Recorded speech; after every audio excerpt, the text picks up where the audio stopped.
Então, a gente já está gravando a aula. A gente vai dar continuidade hoje, a gente está trabalhando, encerrando esse ciclo hoje sobre a questão do desenvolvimento humano, e hoje a gente chega nesse estágio de estudo que é como se fosse o que a gente considera o último estado de estudo do, do desenvolvimento da psicologia, desenvolvimento humano como um todo. E agora a gente chega nos temas que, ao mesmo tempo, tem a sua leveza e, ao mesmo tempo, pode ter um pouco mais de processo complexo para ser discutido, né? Eu tenho algumas opiniões sobre o que a gente vai discutir hoje e eu vou sempre deixar muito claro o que é discutido cientificamente e o que é minha opinião, ok?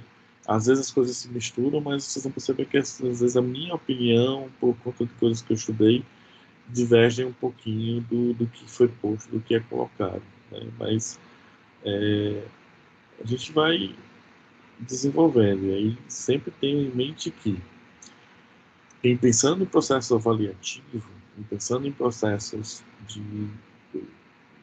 da avaliação da nossa disciplina, sempre contem, sempre coloquem, pensem, imaginem que o que vai valer enquanto conhecimento sobre esse processo que está sendo discutido é o que está escrito no nosso texto base que se baseia na nossa disciplina.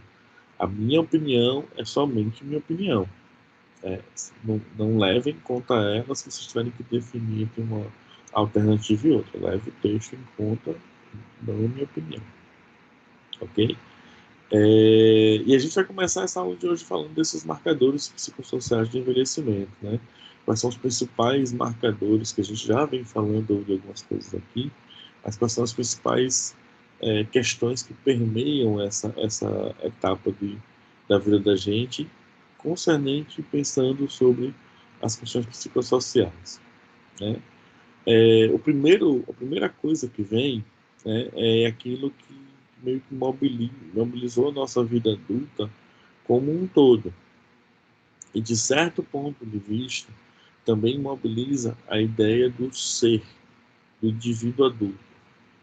Né? Porque, em se tratando do desenvolvimento da gente, em se tratando da pessoa que a gente é, de quem a gente é, parte disso, dentro da nossa sociedade, tem a ver com a ideia e com a visão de de que profissional eu sou. Então, é um peso muito diferente quando você diz assim: você é filho de quem? Eu sou filho de Roberto. E Roberto? Doutor Roberto. Aquele doutor Roberto. Então, é uma fala diferente. Ah, não, é o Roberto, aquele que morava na esquina, filho de dona não sei quem. Os pesos dessas duas frases, dessas duas formas de se referir a Roberto, é, estão intimamente ligados a quem ele se tornou enquanto adulto e quem era ele perante a sociedade que ele convive. Pode ser que para aquele grupo ele tenha um peso significativo porque ele foi especial para aquelas pessoas, né? Então vai ter um peso significativo, mas quando você inclui um título de uma profissão específica, né, ou um título acadêmico, você está configurando esse indivíduo e condenando, digamos assim, esse indivíduo durante sua existência e pós sua existência a ser visto de forma diferenciada, porque aquela profissão faz parte do processo de identidade daquele indivíduo, né? E aí, nesse momento, a gente tem uma coisa muito complexa, que é a ideia de que isso que me tornou pessoa vai deixar de ser. Porque ao parar de exercer aquela função que eu me programei durante toda a minha vida, Por mais que o título ele não deixe a minha pessoa, o não fazer também me define. Ou seja, por mais que eu continue sendo o psicólogo Roberto, porque o título ele não deixa de existir, por menos que eu exerça a função, eu não vou ser mais psicólogo, porque se eu não tenho prática, se os meus conhecimentos sobre psicologia eles não são mais necessários, o que eu faço? Não faz mais sentido ser psicólogo. Não faz mais sentido ser quem eu sou. Porque ser quem eu sou não faz mais parte de mim nem da minha prática diária. Eu estou falando da aposentadoria, né? E esse processo do estar aposentando, se eu vou aposentar ou não, que é esse dilema que a gente tem vivido hoje em dia, minha opinião, abrir primeiro parênteses, minha opinião, a reforma da Previdência no nosso país precisa ser executada. Isso é um fato. Com o nosso novo normal, que a gente vem discutindo agora, eu confesso a vocês que, assim, que eu vinha numa crescente de relações, de entender que ela é necessária, ela é imprescindível, porque economicamente falando, para o futuro do nosso país, como a gente viu, né, da aula passada, a gente vem uma curva crescente em que a base da pirâmide, que são os jovens, estão tendo poucas pessoas nascendo, e por conta desse processo a gente tem muito mais pessoas de terceira idade, idosos, velhos na sociedade, e precisa ser pensado em políticas, estratégias para essas pessoas, porque elas continuam na sociedade, continuam ativas na sociedade. A gente vai falar muito sobre isso hoje. E essas novas perspectivas, elas colaboram para que a sociedade ela possa entrar em colapso se ela não se prepara para essa quantidade de pessoas tendo que receber um auxílio que é direito deles. A aposentadoria da gente, ela é nosso direito por contribuir parte do salário para que depois que eu pare de trabalhar, para depois que eu pare, que eu não tenha mais condições de continuar naquele serviço que eu estava e que por tempo de serviço ou pela idade eu possa ser considerado uma pessoa que não tem mais como trabalhar naquela área, eu tenho direito à minha aposentadoria, né? E aí o governo ele precisa pagar isso. Ele precisa arrumar um jeito de ter fundos para pagar todo mundo que vai ser idoso quando ele se aposentar. Né? Pra, eu sei que deve ter gente na sala que deve entender muito mais dessa parte burocrática do que eu, mas, assim, grosso modo, a gente pode se aposentar por tempo de serviço, né?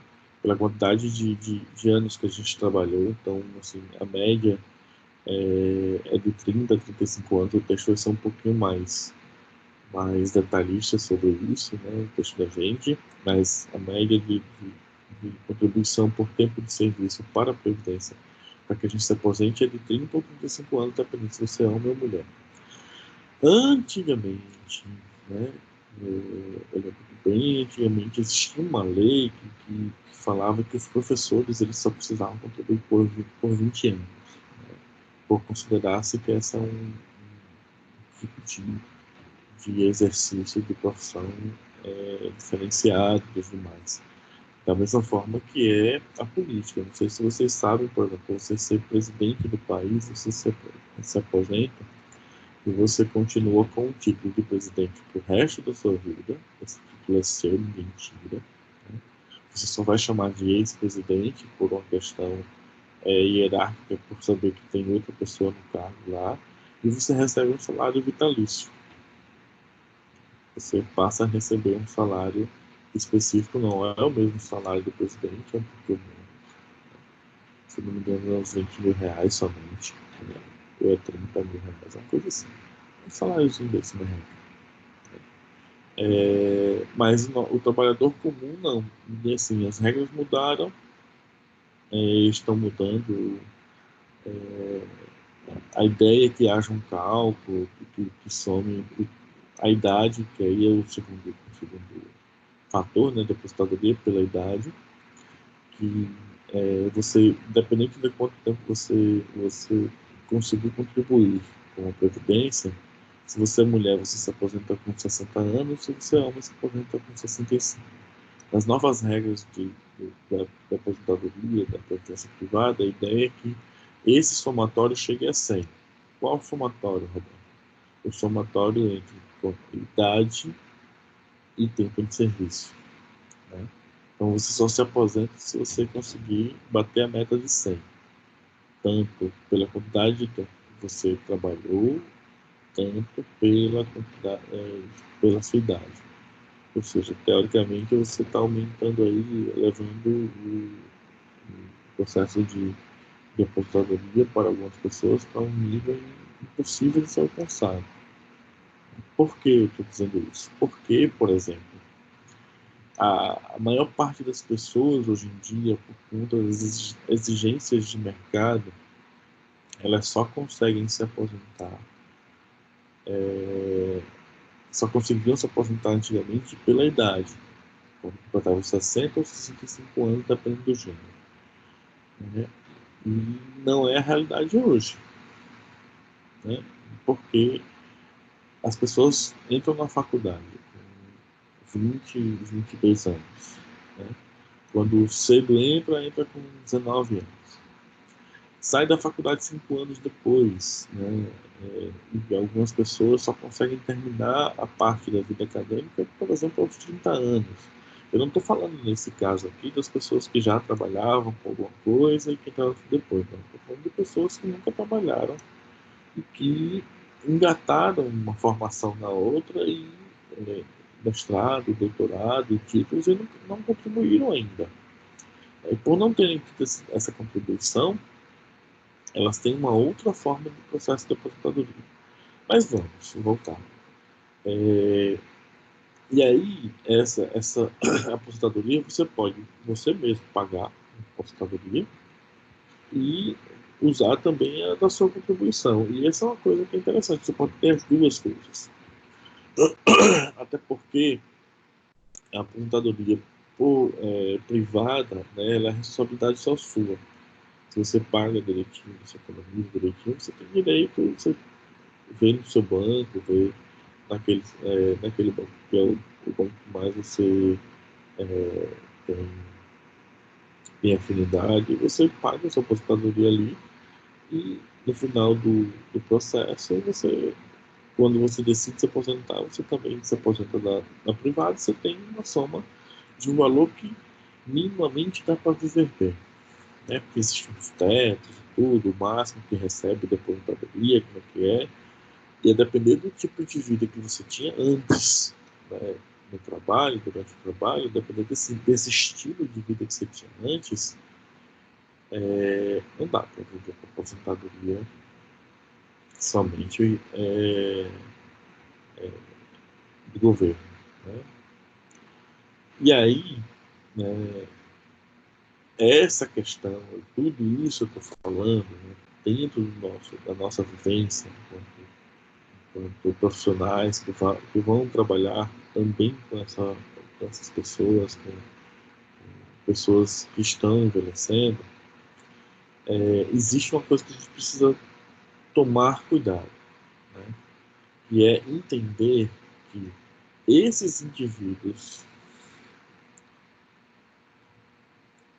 no final do processo de vida, quando a gente chega já próximo de 50 anos, que você já percebe que não tem a mesma energia para o trabalho, da mesma potência, do mesmo jeito, você acaba tendo um pouco mais de experiência, sabendo que onde você pode economizar energia, onde você vai ter que dar mais energia dentro desse processo de trabalho, essas pessoas começam a ser bombardeadas com questões de como o velho é visto e pensado na nossa sociedade.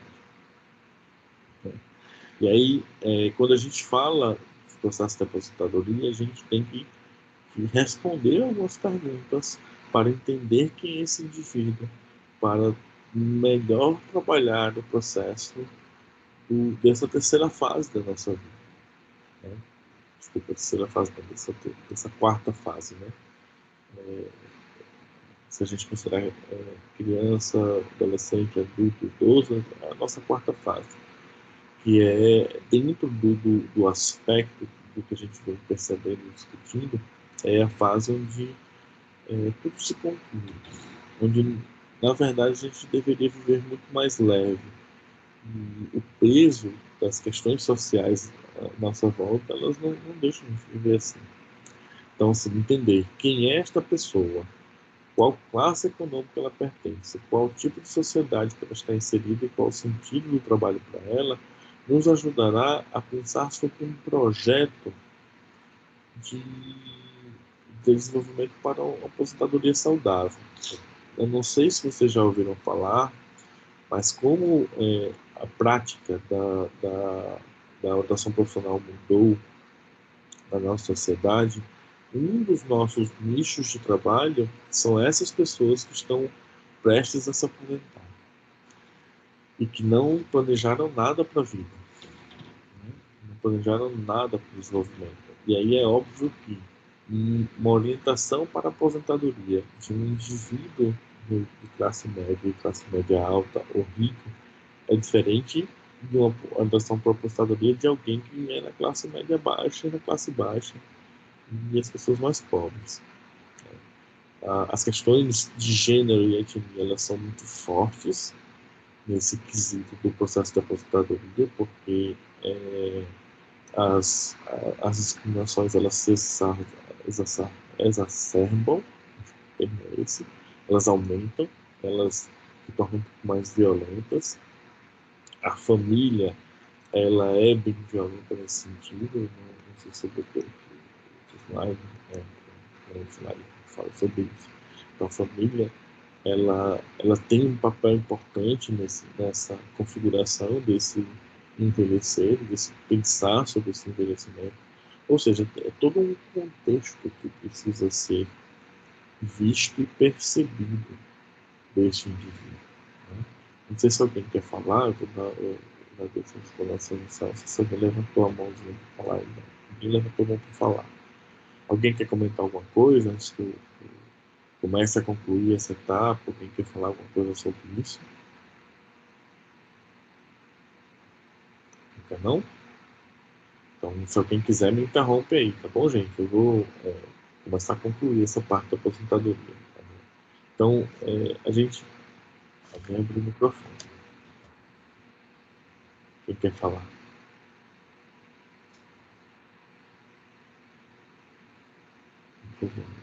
Tatiana quer falar? Você abriu o microfone. Não, prof. Eu estava testando aqui o meu microfone, que ele falha, não falha, às vezes eu quero, daí aí eu não quero atrapalhar a fala, mas tudo bem, pode seguir. Tá bom.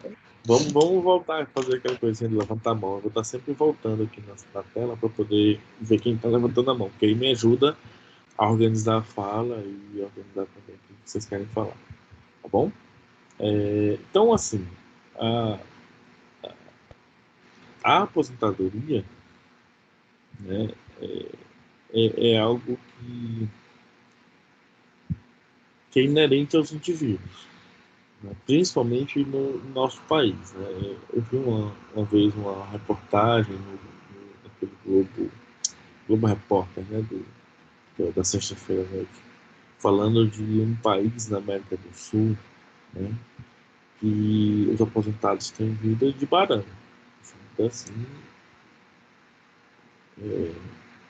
altamente desenvolvida e bem-estar, ele é elevadíssimo, ou seja, ser velho nesse país, ele é considerado um estilo de vida do mais alto padrão, independente de quem você é.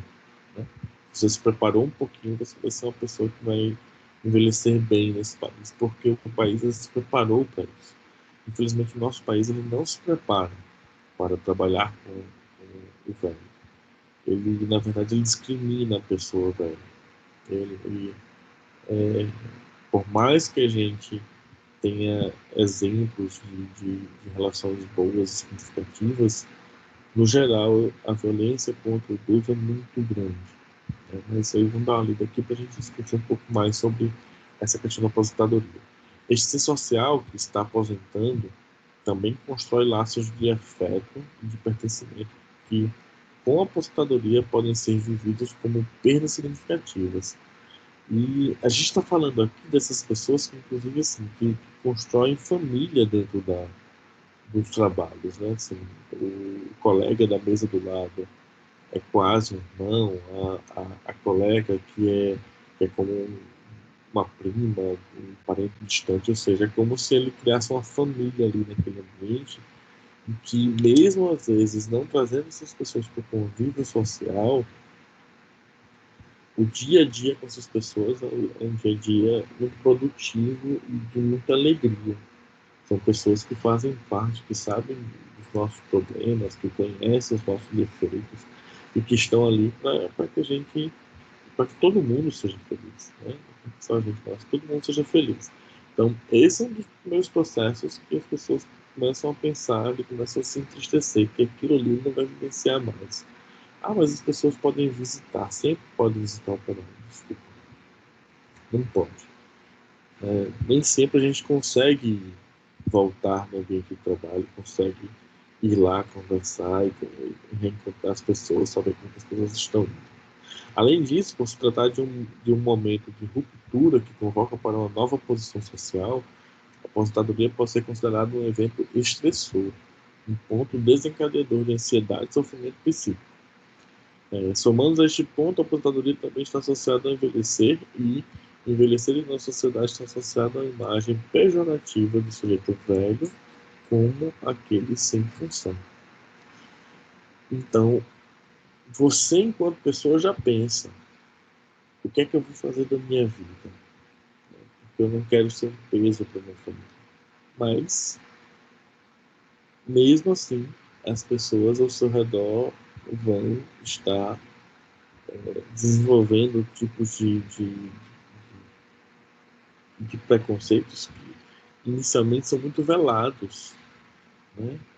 E agora, o que eu vou fazer com o Roberto aposentado? Imagine se eu já não aguento o Roberto direito no final de semana em casa o tempo inteiro, como é que vai ser Roberto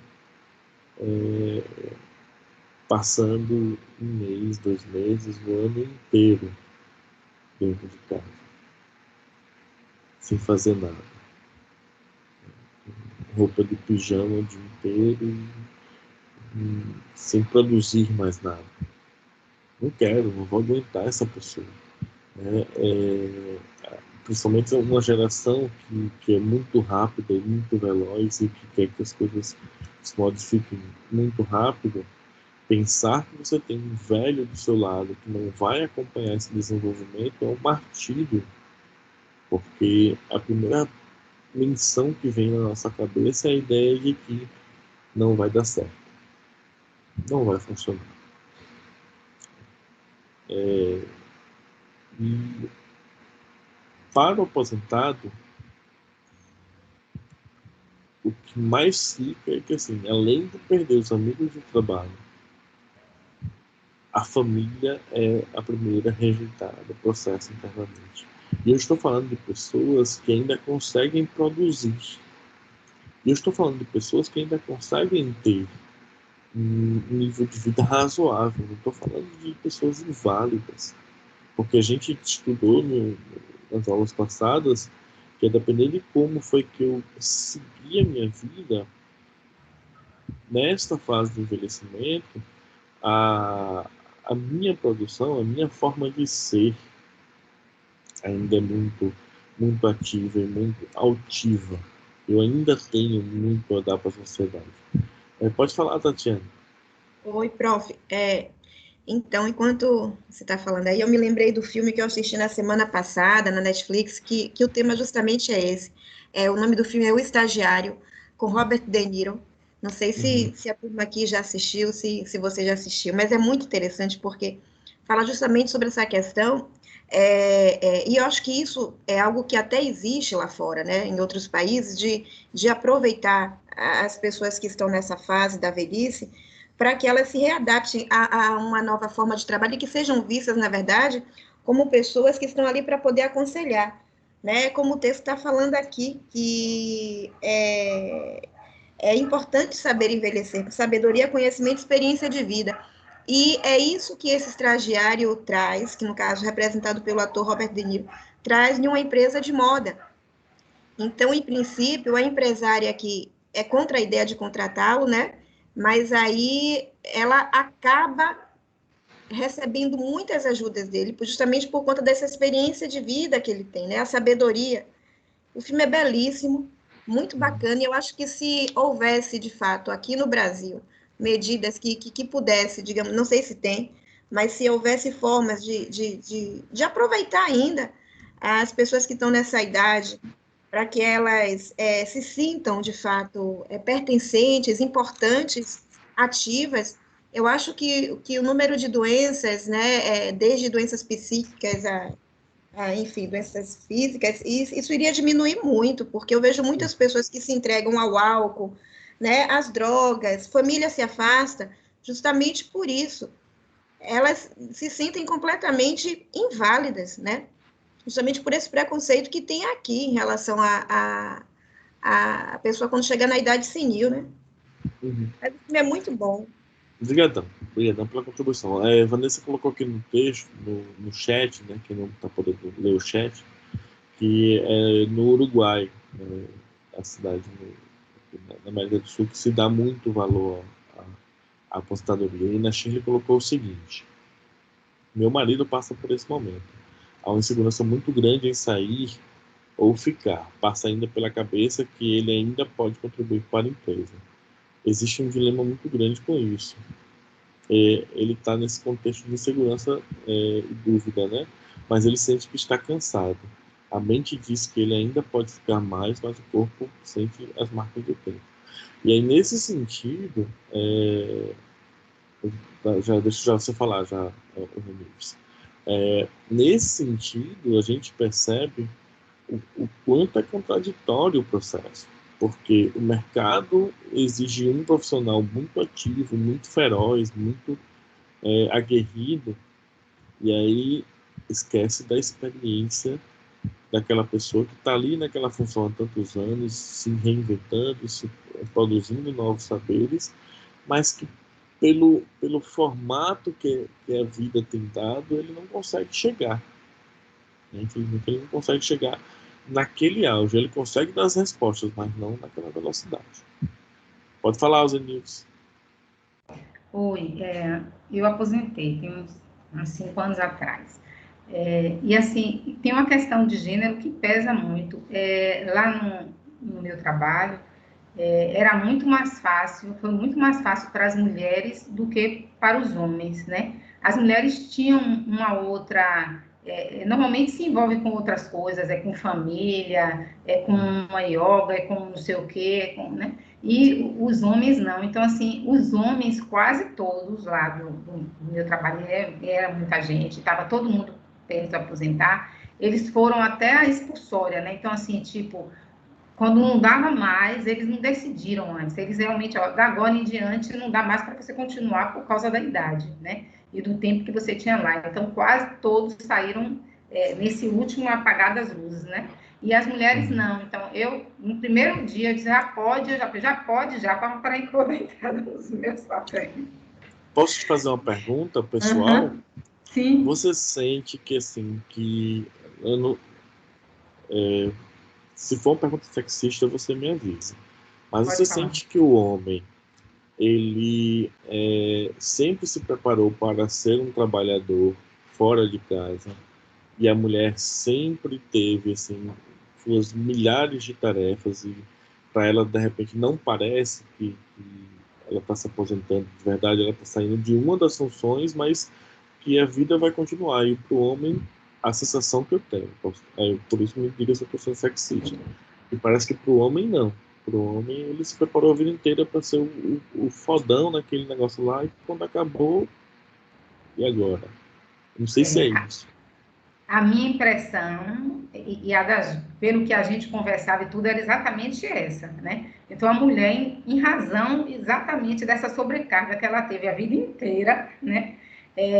Porque, na Querem me verdade, aposentar. você está mais preparada, a mulher talvez esteja mais preparada, mas ela teve uma sobrecarga a vida inteira, né? Sim. Que ela acumulou funções. Então, a mulher era realmente assim, não, eu posso tirar isso agora, ótimo, porque eu vou focar melhor nessas outras coisas. E os homens eram muito mais difíceis para eles, né? Um ou outro, mas no geral, foi muito mais difícil para os homens, né? E é exatamente essa coisa mesmo, assim, a gente sair e dizer assim, e agora eu sou o quê, né? Eu fui isso aqui a vida inteira, ainda mais que o meu era num serviço público, né? Uhum. Eu fui a vida inteira isso aqui, agora eu sou o quê? Isso é uma coisa que mexe com todo mundo. Lá tem um RH que acho que também acho que até isso eles têm preconceito de procurar, né? As mulheres normalmente acho que só que vamos ver o que é que tem de opção tal, e iam procurar, mas os homens tinham dificuldade até mesmo de procurar o RH para ajudá-lo no processo. Tem um RH que ajudava nesse processo, mas eu não sei como é que era, se tinha busca ou não, mas os que eu conhecia não iam buscar o RH. Saíam na expulsória mesmo, perdidos. Tem gente que fala essa coisa, não, eu vou visitar. Mas, por exemplo, a gente tem um crachá, você passa com o seu crachá lá, tal. Quando você aposenta, você entrega tudo isso, né? E você chega e você não é mais desse jeito. Então, você vai chegar, você vai pedir permissão para entrar, você vai esperar autorizar. Então, tudo é um choque, assim, ele fala, não, eu vim para cá para não passar direto aqui por essa catraca, não venho, né? Uhum. É um processo Obrigadão. difícil mesmo. Valeu. Então, assim, anotem isso, no sentido de anotar, inclusive, essas falas, essa informação, e pensar, porque assim, a gente tem uma disciplina que chama orientação profissional, né, que é uma disciplina, inclusive, que eu estou ministrando também, e que, por mais que ela tenha foco no adolescente, existe um braço dela muito forte crescendo, que é um nicho de trabalho muito importante, que é o pensar sobre o indivíduo no fim da profissão, como ele se programar para isso.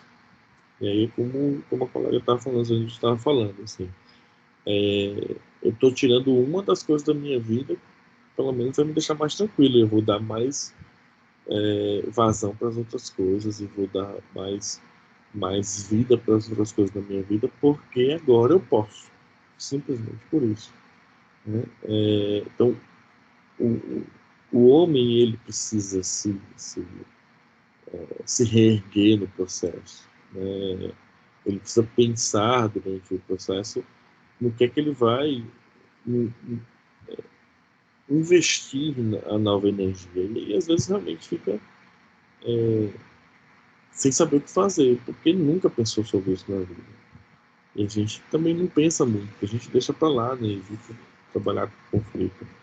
Eu lembro que eu participei de uma festa de despedida de uma empresa do meu companheiro, que o rapaz estava se aposentando e que assim, ele já podia se aposentar há 5 anos antes, né, desse dia dessa festa. Ele podia se aposentar há 5 anos, mas como era um cargo que era um cargo um pouco mais alto e não tinha teoricamente ninguém, a empresa permitiu que ele fosse ficando até o dia que ele decidiu sair.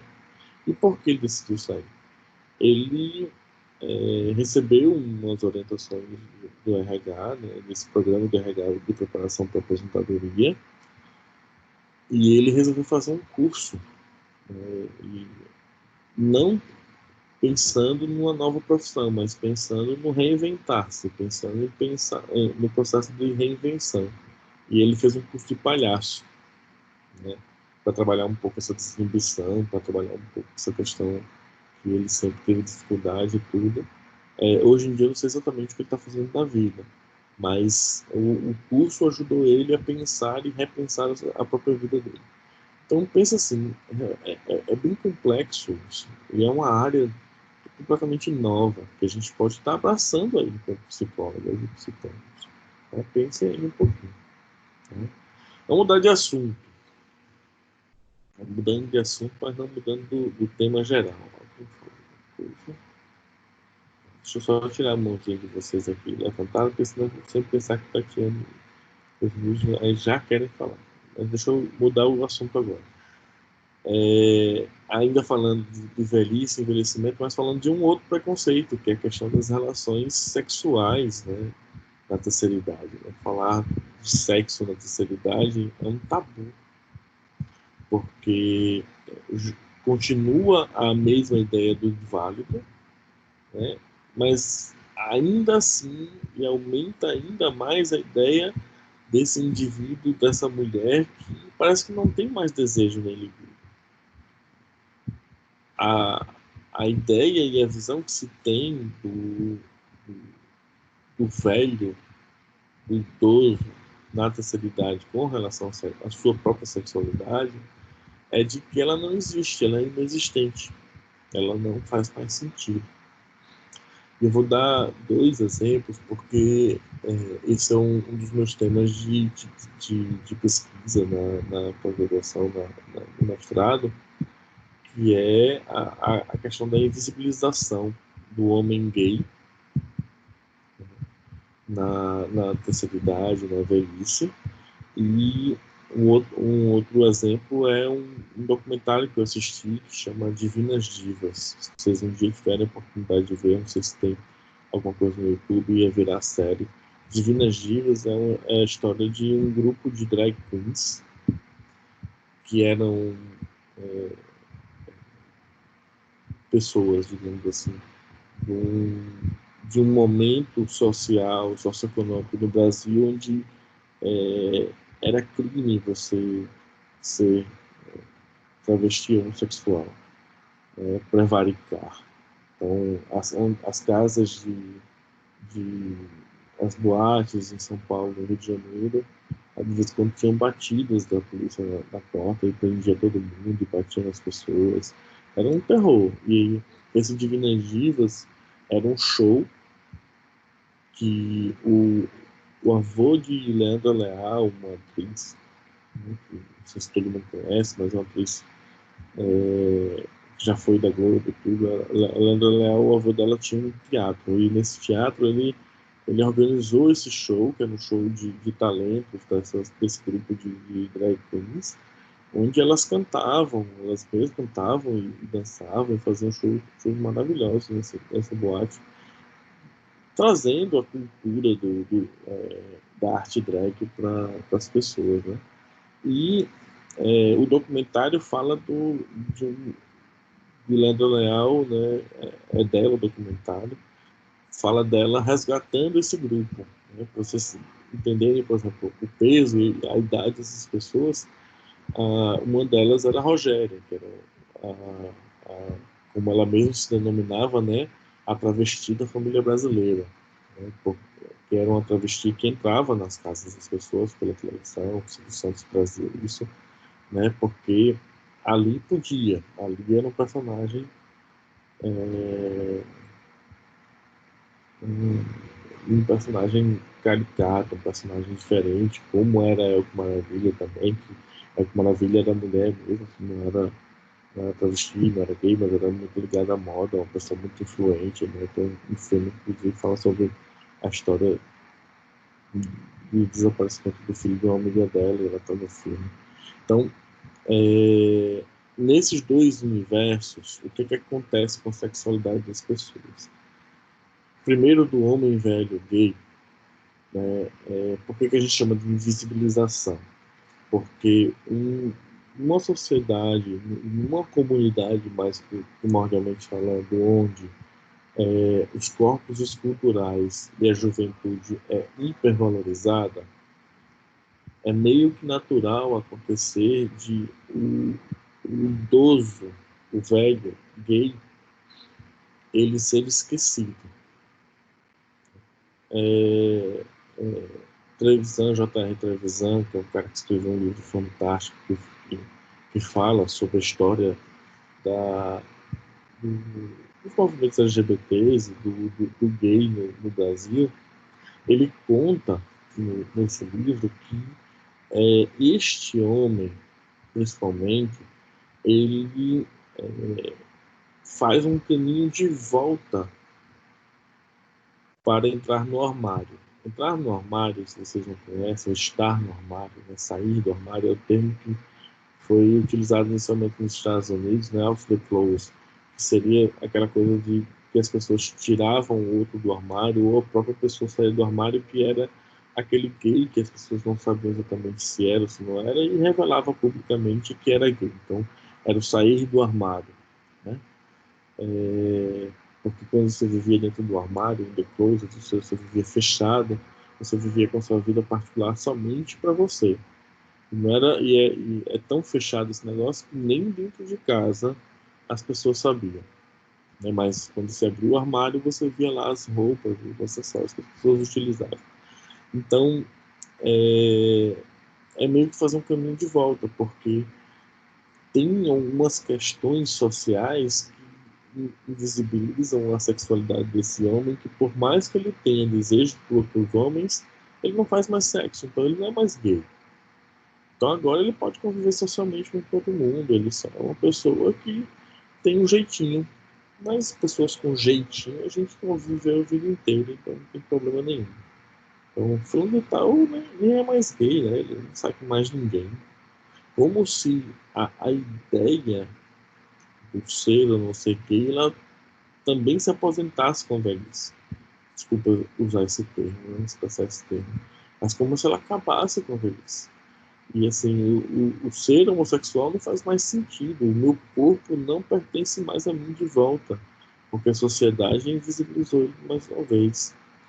E aí, essas pessoas precisam voltar às relações sexuais clandestinas, contratando garotos de programa, né, que são os principais vetores da sexualidade para esses homens, porque quando eles procuram outras pessoas, as pessoas simplesmente não aceitam, não vão. O médico, e isso é uma coisa impressionante, assim, o médico deste homem gay, ele desconsidera completamente que esse homem tem uma vida sexual. Então, por exemplo, ele acaba não fazendo esse tipo de pergunta, não por causa da idade, para respeitar a pessoa, mas ele não faz um tipo de pergunta no sentido do entender que a sexualidade faz parte dos processos de saúde e adoecimento desse homem, e também não considera essa possibilidade, esse aspecto. Então, dá um exemplo disso quando um amigo foi fazer um check-up, que ele faz sempre check-up geral, ele tem quase 50 anos, né? Não chegou nisso ainda, mas assim, o médico receitou o exame de próstata, mas não receitou dentro dos exames de sangue testes de HIV, AIDS e sífilis. E o amigo precisou insistir para o médico inserir testes desse, porque o médico, para a cabeça do médico, ele era um homem hétero e que era casado e que tinha uma parceira fixa.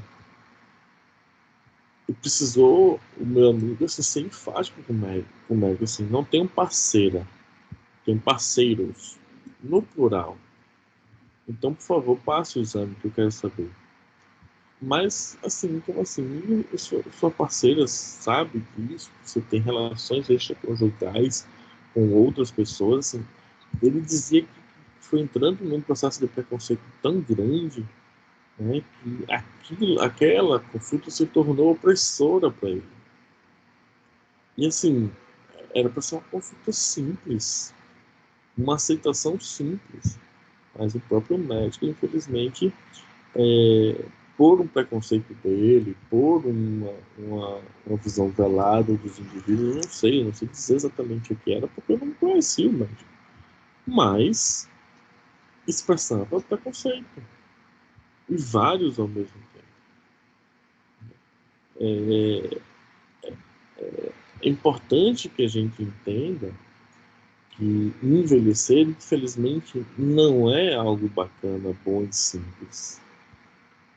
Deveria ser uma fase mais leve da nossa vida, mas não é. Não é isso que acontece, não é essa leveza que acontece.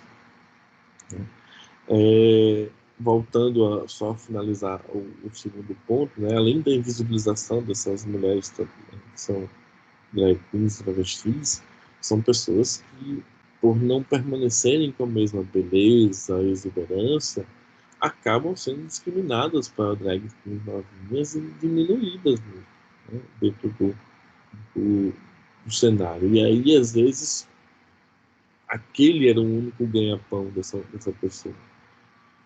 E agora ela precisa depender de alguma comunidade, de algum grupo que a ajude enquanto pessoa, enquanto desenvolvimento pessoal, porque ela não tem mais uma carreira, porque as pessoas não querem mais ver um show de uma drag velha. Elas querem ver Pablo Vittar botando o pé na cabeça, gritando, não sei o quê.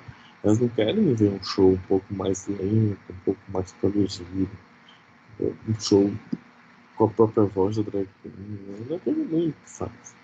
Então, esse universo da sexualidade, e eu não estou falando nem do universo da sexualidade do hétero, da mulher hétero, do homem hétero, que é invisibilizado, assim, de uns tempos para cá, quando surge a tal da pílula azul, né, que é agora assim, a sexualidade volta a existir. Não sei se vocês sabem, hoje em dia, quem mais consome Viagra e produtos derivados do Viagra são adolescentes que têm medo de brochar. Adolescentes que têm medo dessa relação social do ambiente ao meu redor e que, infelizmente, eu vou falar bem infelizmente mesmo, não se sentem propensos a errar nessa fase, porque as pessoas vão taxar, as pessoas vão ficar sabendo que ele broxou.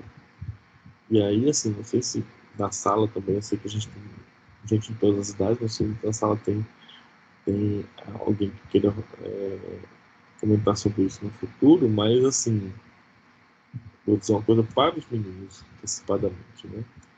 Acontece com todo mundo, em todas as questões e situações. Vai acontecer um dia com você, você não está livre. Falha, simplesmente não funciona e, assim, ok, não funcionou, deu certo, vamos para outro, vamos para um sorvete.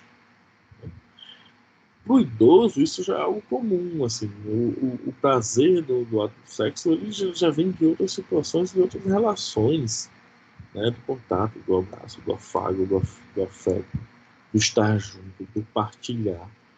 Esse processo dessa sexualização é muito mais preeminente, muito mais forte e muito mais tranquila também, né?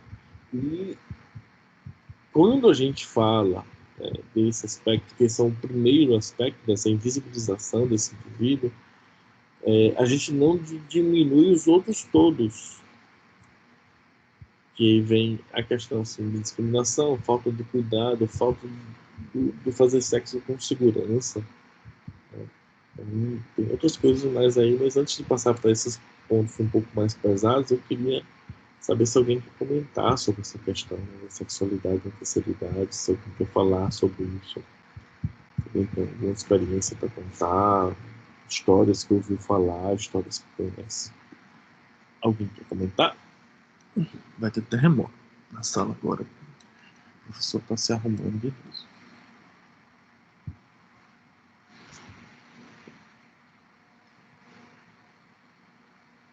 E silêncio absoluto no recinto. Falando de sexo, o pessoal nem quer comentar nada, né? Eu vou continuar aqui no meu cantinho infinito particular. Então, o que se conhece sobre... Pode falar. Alguém... É Marcela, tá me ouvindo Pode bem? falar. Tô sim. É porque eu tirei o fone. Se eu ouvir algum galo cantando aí, algum bicho, não estranho que eu estou no interior. Que ótimo. Então, Eu queria falar de duas coisas, na verdade. Voltar um pouco à questão da aposentadoria e entrando nessa parte do sexo também. Acho que tem a ver com o que a gente tinha conversado antes sobre a perspectiva de vida, né? Aumentou muito, então ninguém pensava sobre isso, não era natural, no sentido de, não é que é fora do comum, mas era impensado mesmo, que as pessoas não tinham essa qualidade de vida, todos esses anos a mais para poder viver. Então, é como se você estivesse renascendo, né? E a questão do sexo é a questão da mudança do corpo.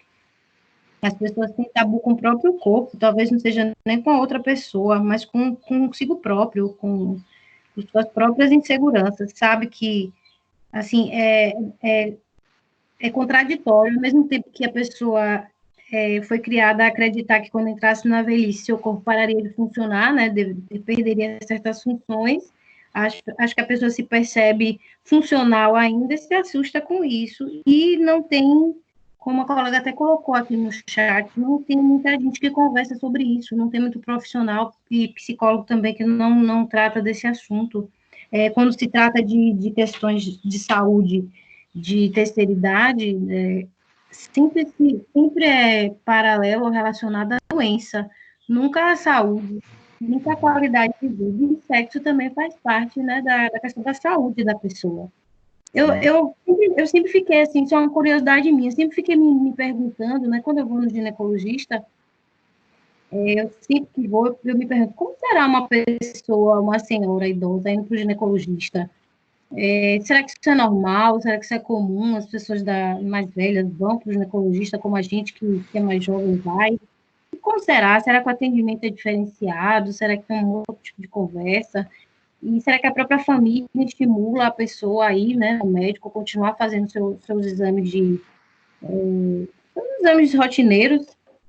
E aí, o ginecologista sempre ouve, né, essas questões das pessoas mais jovens sobre a questão do sexo, mas será que as pessoas mais velhas se sentem à vontade também para tratar de determinados assuntos?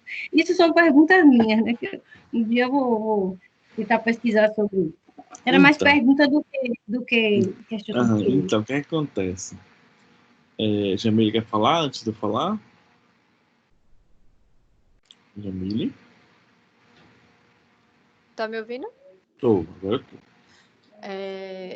Em relação a isso, Marcela, eu tenho prova da minha casa que minha mãe vai para o médico. Minha mãe vai fazer 70 anos e vai. É normal, tá? E ela vai para uma médica que ainda é mais velha que ela. Então, ela se sente confortável em conversar sobre alguns assuntos com ela, porque tem a mesma idade. Então, eu já falei com ela, mãe, a sua médica vai se aposentar. E aí ela fala, não, mas tá ótimo, eu gosto dela. Então, assim, eu acho ótimo, só que ela já sinalizou várias vezes que está se aposentando. Mas, assim, o que eu gosto e acho interessante é isso. É interessante. Estou sim me ouvindo, Duda. Tá me ouvindo? Eu vi, Jamile, eu vi tudo. Eu tô ouvindo, desculpa, eu tô ouvindo, é que eu desliguei o microfone para não atrapalhar, mas eu tô ouvindo bem. Tem uma coisa que é interessante, que é assim, não sei se você já terminou ou você quer falar mais. Jamile. Sim, e em relação ao sexo, professor, na terceira idade, vocês estão conseguindo me ouvir? Sim. Eu tive um caso interessante quando eu trabalhava na prefeitura, no CAPS, que um casal na terceira idade, né, que fazia um atendimento lá, se casaram. E foi muito legal, porque a gente fez o casamento lá no CAPS. Eles ficaram super felizes e ficaram casados e tiveram a vida deles normal. E eu achei interessante, foi o pessoal mais novo. Mas, poxa, eles já estão velhos, eles vão casar, né? E aí um dos psicólogos virou e fez assim, eles estão na idade, mas não morreram, então estão vivendo a vida. Vocês parem de julgar os bichinhos. E aí, assim, foi bom, foi interessante, porque deu uma integração bastante, assim, no grupo da idade deles, que estava bem tristinho. E eles ficaram juntos até um deles falecer recentemente, até que eu soube, no começo do ano. Então, assim, é bem legal, porque eles estão vivendo, eles tinham o duplo preconceito, porque Sim, estavam na terceira idade e ainda sim. eram usuários do CAPS. Terminei, professor. Beleza, obrigado. Quem foi que levantou a mão primeiro? Foi Tatiana ou foi o Zenils? Eu Quem acho quer que foi falar? Tati. Acho que foi Tati. Pode falar. Oi, prof, eu acho que tem que haver mais rodas de conversas sobre esse assunto nessa idade. Convidar as pessoas idosas para poderem participar, até porque eu acho que muitas delas querem falar, querem ser ouvidas. Essa é uma outra questão, né? Essas pessoas não são ouvidas, esse público, melhor dizendo, não são ouvidos assim para poder expor realmente seus sentimentos, emoções acerca desse tema. Se já é difícil, se já é um tabu falar sobre sexo na adolescência, na fase adulta, imagina nessa idade, né? A sociedade tem realmente uma visão muito distorcida. Se a pessoa que é idosa já não serve mais para poder contribuir na sociedade com sua força abraçal, intelectual, em termos de trabalho, quanto mais para atividade Lazer. sexual. Exatamente. Quanto mais, porque elas não têm direito de sentir prazer. Inclusive, elas são taxadas como ridículas. Dercy Gonçalves, por exemplo, quanto que foi taxada como ridícula? Porque ela era uma mulher à frente do tempo, se expressava, tudo bem, ela tinha aquele jeito de ser, mas aquilo ofendia a sociedade, né? De uma certa forma. Ofendia.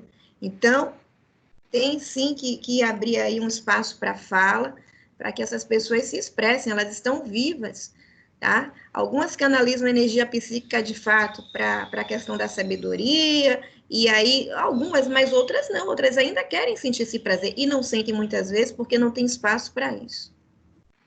Então, tinha que ter sex shop para idoso, eu acho que tinha que ter, sim, tinha que ter várias, tem que ter um olhar, né, muito atencioso para essa idade, porque eu acho que o que falta é isso mesmo, né? Beleza. Ó, Zenils. Era isso mesmo que Jamile e Tati falou, né? Eu acho que é mais essa coisa assim do o outro é que se espanta, sabe? Assim, ver pessoas que estão idosas voltar, casarem, passarem a morar junto e buscar sexo, e, né? Os outros espantam muito. E tiveram aquelas, como Dercy Gonçalves e outras, que quebraram os tabus mesmo, né? Porque, por exemplo, para minha mãe, meu pai morreu e ela não nem pensar, não, que nada, não quero mais saber de ninguém, não sei o quê. E a gente, de certa forma, as filhas achavam, pelo amor de Deus, né? Então, tinha realmente aquela coisa de imaginar, pô, vem alguém, agora que já está tudo ajeitadinho, para que venha mais uma, né? Então, a gente também acolhia aquilo nela, fazia uma brincadeira ou outra, mas agora já mais recente, né? Então, acho que houveram aquelas que quebraram mesmo o tabu, pode sim, né? E hoje eu acho que já é normal, só que a gente não tem um mercado aberto para isso, não tem um olhar de que isso ainda é possível, o olhar dos jovens e da sociedade ainda não está, como Tati falou, né? Não está ainda aberto para isso. Mas para o idoso, eu acho que as coisas vão acontecendo, vão mudando a forma, sabe? É importante, eu gostei da fala de vocês, é importante que a gente entenda do que é que a gente está realmente falando, porque assim, a sexualidade ainda existe, ainda está presente. E esse idoso talvez tenha chegado nessa fase acreditando que a vida inteira acreditando que ia chegar aos 60 anos e não ia ter mais vontade de fazer sexo, porque foi isso que ele sempre falou dos outros. Foi isso que ele sempre viu nas outras pessoas. Então, quando eu chegar a essa idade, eu também não vou ter sexo. E aí vem o choque. Eu passei a vida inteira falando mal de fulano de tal, que era assanhado, que era isso, que era aquilo. E agora estou eu nessa idade tendo esses desejos que não era para eu ter. E olha o dilema aí acontecendo. Então, entender e tratar desse aspecto precisa ter uma consciência muito mais ampla das coisas. ter a ideia de que o indivíduo ele ainda está ali desenvolvendo, ele não, vou usar essa expressão, ele não morreu ainda, né? Alguém quer comentar mais alguma coisa antes que eu mude de assunto? Professor, Oi, pode falar. é Núbia, bom dia. Bom dia, Nú. Se ouvir um barulhão é porque tá um quebra-quebra aqui. Ô, professor, se o senhor puder falar um pouquinho mais sobre os perigos do Viagra, é que eu conheço duas pessoas, que uma, assim que tomou o remédio, ele infartou e faleceu. E já o outro tomou também, e aí ele teve um AVC, que agora é AVE, né, que eu nem sabia. Aí, se o senhor puder, fale um pouquinho aí sobre os perigos, por favor. Então, vamos lá. Que é a segunda parte do que eu ia falar sobre. Se você puder fechar o seu microfone agora, a gente agradece. Obrigado.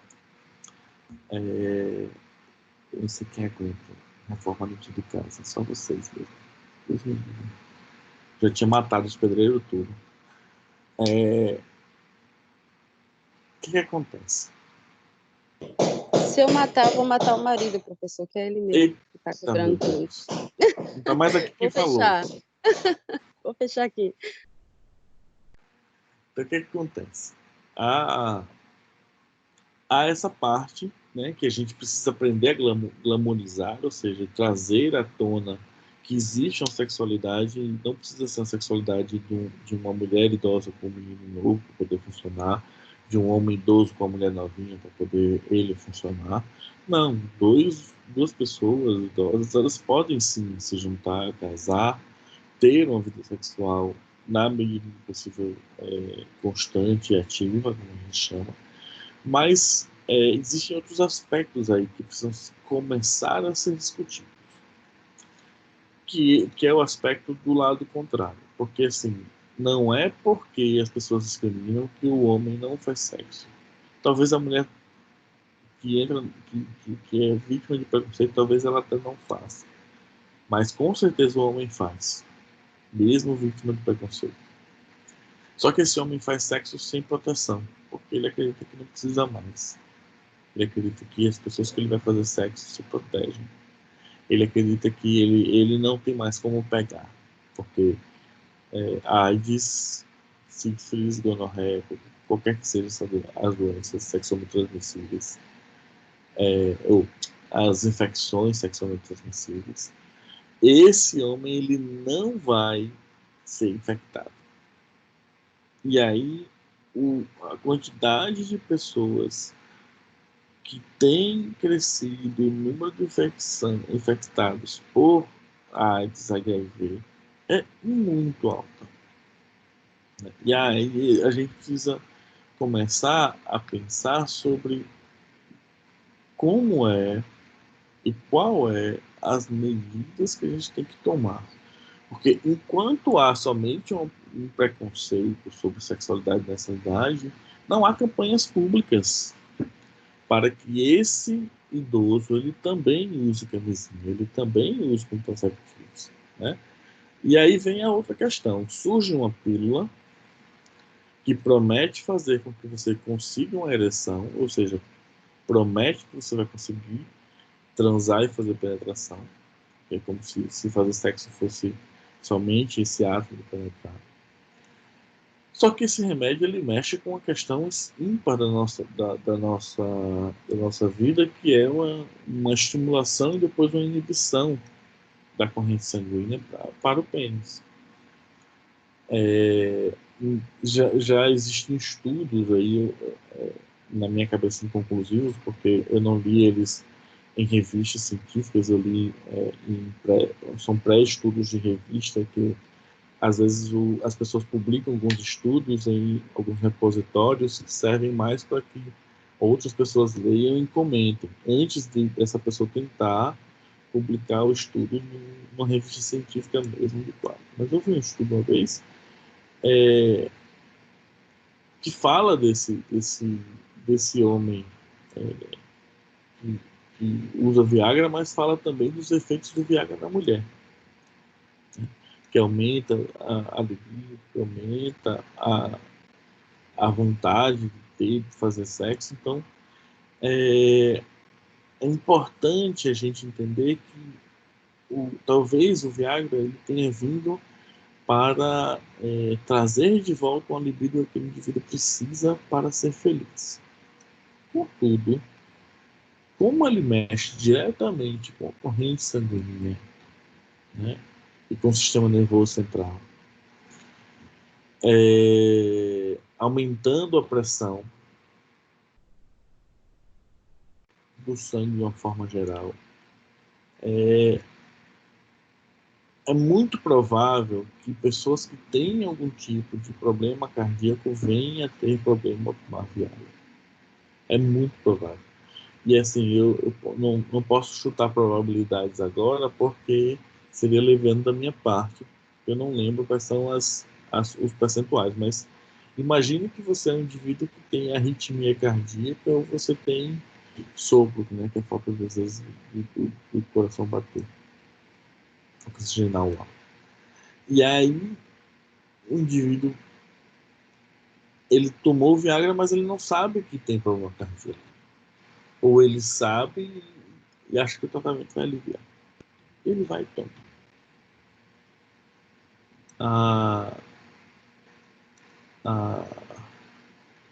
Os riscos, eles começam a correr quando eu não tive, durante a fase adulta, uma vida muito saudável, uma vida muito ordeira, se eu posso dizer assim, se é o termo que eu posso usar agora, né? Assim, uma vida muito certinha. E aí eu vou envelhecer e eu vou ter realmente uma diminuição na potência geral do meu organismo, na parte física principalmente. E o coração, ele é o principal bombeador disso. E se ele é exigido demais ao tomar Viagra para que você tenha e mantenha uma ereção por tanto tempo que ele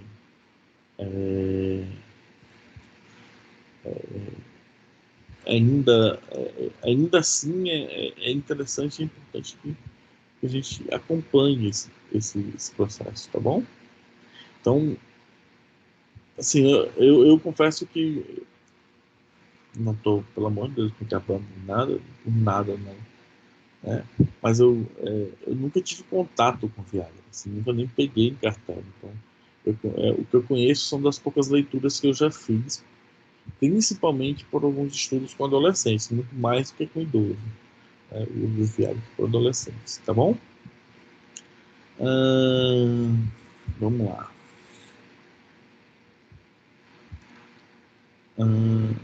Aqui eu vou aqui nos comentários, né? Marcela falou, né, da médica, da mãe que está se aposentando, e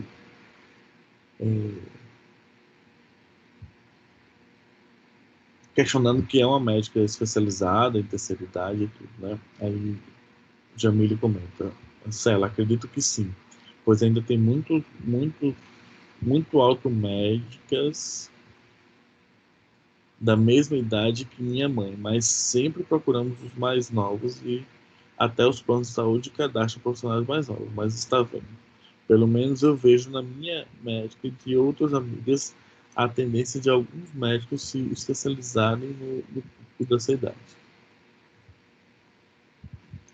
Acredito e espero que isso aumente para outros também. Marcela vai e fala logo, não, Vanessa fala: Marcela, minha mãe tem 76 anos e vai regularmente 1 ou 2 vezes ao ano na ginecologista. Faz todos os exames, ultrassom, mamografia, preventivo. Durante muito tempo era minha médica também, uma pessoa jovem super preparada. Acredito que, na grande maioria, os médicos ginecologistas estão preparados para o acolhimento ao envolvimento. Ok. Vamos para frente.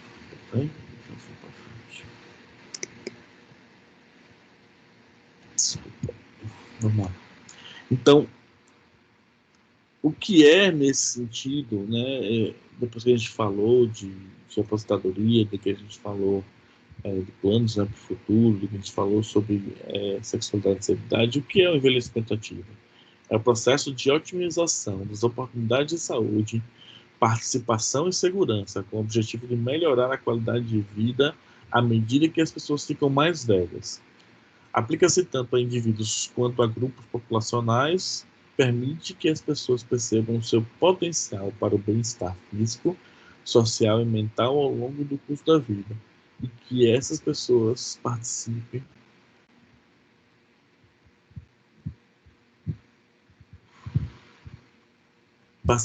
da sociedade de acordo com suas necessidades, desejos e capacidades. Ao mesmo tempo, propicia proteção, segurança e cuidados adequados quando necessário.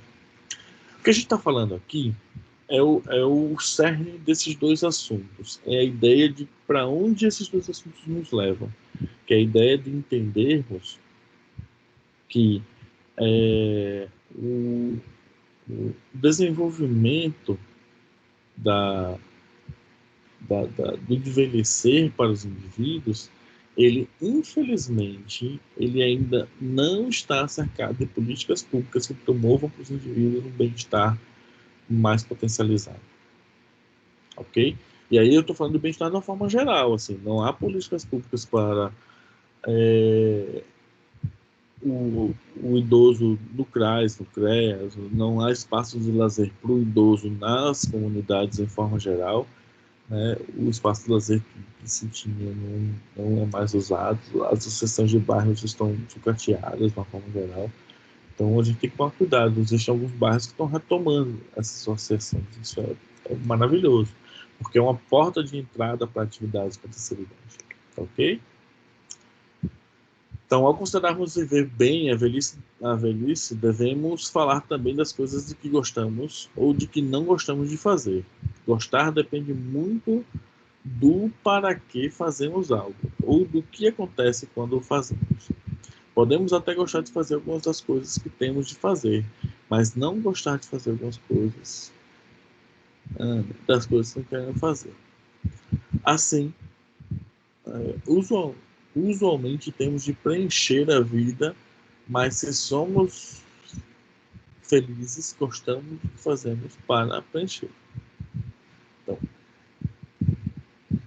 a nossa vida, ela precisa pertencer a nós.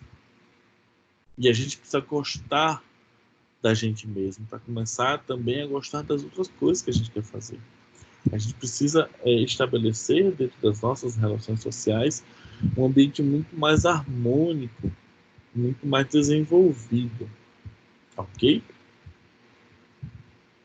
Vamos continuar. Está acabando esse primeiro tema. Bom, e aí vem a parte ruim, né, psicossocial dessa doença, que são as doenças que afetam os idosos em todo o mundo. Né? As doenças cardiovasculares, pelo que eu já expliquei, né, o coração ele não consegue bombear tão mais rápido o sangue, então a gente vai ter algumas dificuldades cardíacas, hipertensão, diabetes, derrame, câncer, doença pulmonar crônica, e aí aqui não é uma asmazinha simples, né? Na verdade, às vezes é o fechamento dos brônquios, onde o indivíduo ele tem dificuldade de respirar, ou até às vezes falta ar.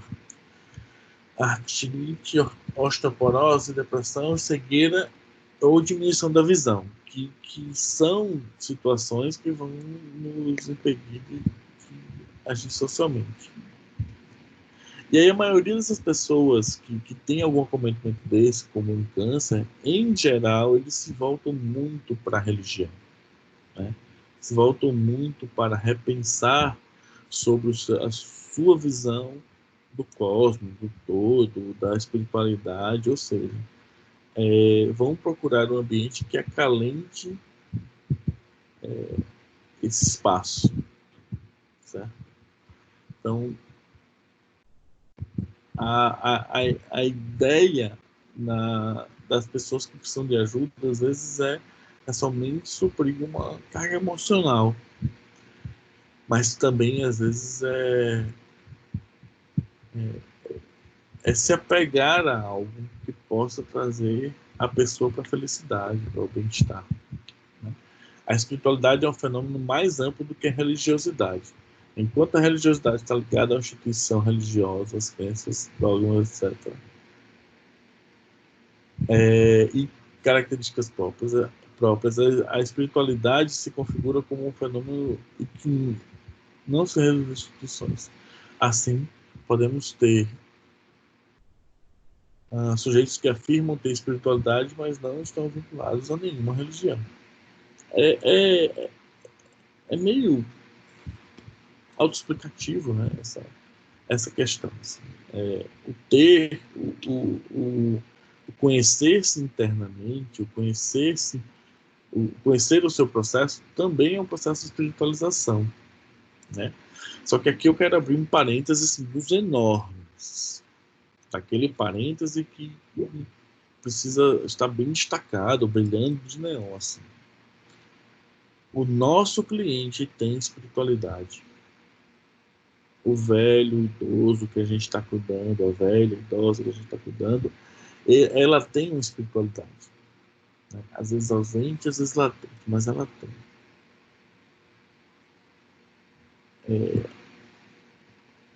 A religiosidade, como é que eu posso dizer? Ela já requer dogmas na nossa relação. Ela já configura-se com dogmas na nossa relação. E aí, nesse sentido, precisamos entender que esse processo ele só pertence a esse indivíduo. Por mais que seja benéfico em todos os sentidos, ele só pertence a ele. Não somos nós que vamos dizer que saia dessa ou saia daquela, ou discutir isso se isso não for trazido da sessão. Dá um exemplo disso para ficar mais claro, né? Imagine você está no consultório com uma moça e que fala que ela fala que é católica, mas que tem dúvidas sobre a igreja, tem dúvidas sobre essa religião que ela segue. Né? Ela já leu muita coisa e tem muita dúvida. O que a gente faz se a queixa dela é a religião? A gente acolhe a queixa, mas a gente não vai trazer juízo de valor, porque acreditar ou não acreditar é uma questão de fé. A nossa fé, ela pertence só a nós. Entender que eu tenho uma espiritualidade, que eu tenho algo que me conecta com algo a mais de mim, também é uma forma de buscar. Mas é uma forma que não compete com a espiritualidade, porque a espiritualidade está muito mais ligada às coisas do ser internas. E que ele não consegue ser reduzido àquela religião que eu sigo. A minha espiritualidade é muito maior que isso. Inclusive, ela às vezes dá algumas patadas em alguma coisa que eu penso para poder me fazer pensar melhor. Ok? A psicologia se configura enquanto ciência laica, mas isso não significa negar ou se afastar dos sistemas que envolvem a religião. A crença ou espiritualidade do sujeito atendido pauta-se na obrigatória laicidade, não implica negar uma interface que pode ser estabelecida pela psicologia e a religião, e pela psicologia e espiritualidade. Ou seja, não é nosso dever, infelizmente, não é nosso dever trabalhar a religião, mas é nosso dever trabalhar o sentimento e o processo de vida frente a essa religiosidade. Tá ok? E aí agora vem um assunto mais delicado de hoje, que eu pensei algumas vezes se a gente ia discutir ou não. Eu não olhei se tem querendo falar sobre religiosidade. Tem Tatiana que quer falar. Pode falar, Tatiana. Tatiane? Oi. Pode falar. Só complementar, e essa questão da espiritualidade eu acho muito interessante de fato. Pessoas quando começam a envelhecer, elas parecem algumas, né, voltarem-se mais assim para dentro mesmo. A vida parece ter um outro sentido, né? Elas ficam mais introspectivas, né? Muitas vão buscar estudar novamente mas estudar assuntos que lhe tragam contato, digamos assim, mais próximo com a espiritualidade. E não com a religião propriamente dita, né? Como o senhor falou, ela não. A espiritualidade ela é diferente dos dogmas, ela não é dogmática. É algo que é um processo de redescoberta mesmo, né? De tantas coisas. E eu vejo muito isso, pessoas que... Eu já conheci pessoas que, parentes, por exemplo, que quando mais jovens eram muito mais inflexíveis do que hoje. Verdade. Eu acho que perpassa aí por isso mesmo. Na verdade, assim, tem uma busca, né, do conectar-se consigo mesmo que ajuda no bem-estar, né? Isso. Alguém quer falar mais alguma coisa sobre espiritualidade, gente? Evelyn está em espera? Não é em espera, gente. Alguém sabe dizer se a Evelyn está dentro da sala de aula?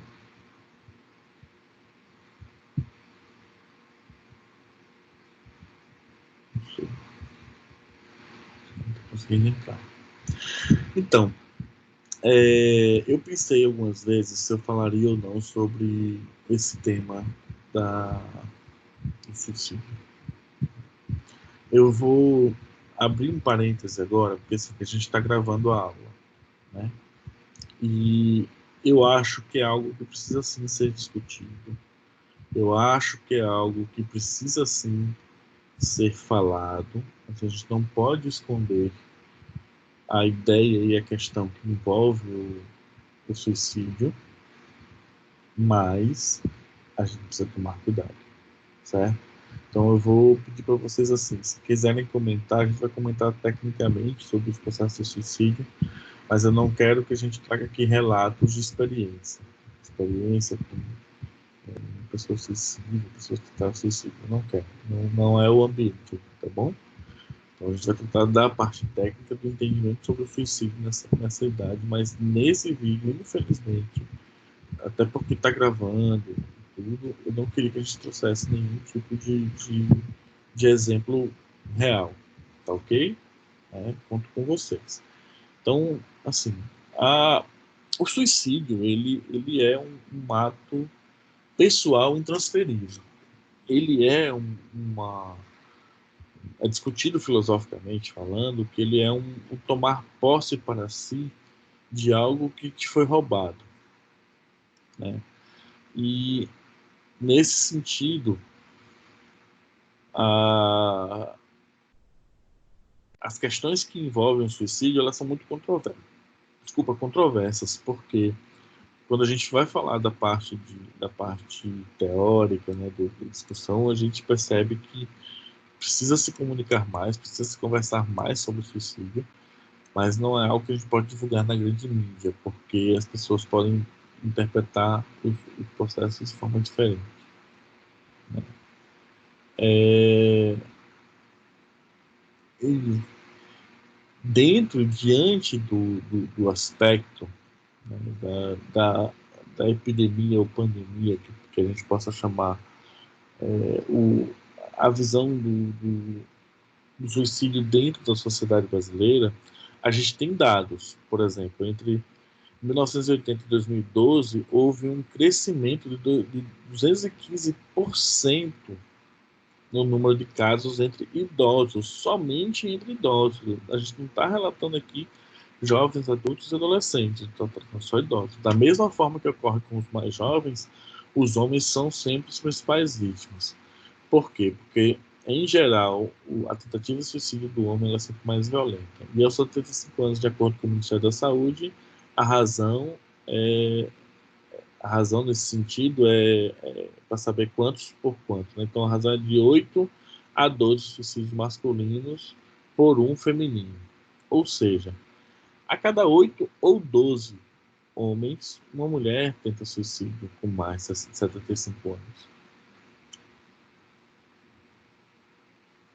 Esse tema e essa questão do suicídio, ela deve ser muito bem discutida no sentido do entender o processo que o outro está passando, a depressão que de repente o outro está entrando e a falta de querer dar continuidade numa vida que já acabou,